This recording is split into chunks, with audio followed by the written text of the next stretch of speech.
Khawsung Khat ileng khawmin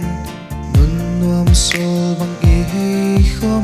Male sing dang phung dang la chan in vang ngei ana ta luai lei o tum kangai ngon ngai thalo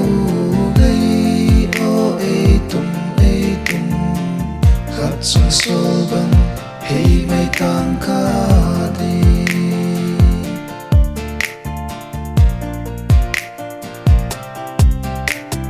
la sakmel hoi kamu phale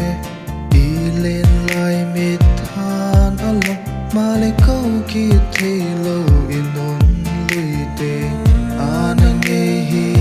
ana ta luai lei o tum kangai ngon ngai thalo ngei o tum Khawsung sawl vang hei mai tang khadi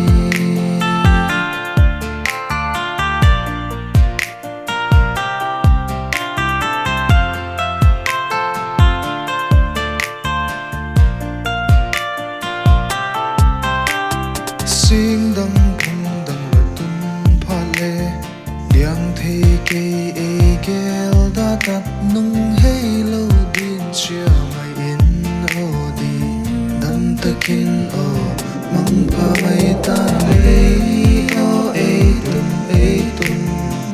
kangai ngon ngai thalo ngei o tum Khawsung sawl vang hei mai tang khadi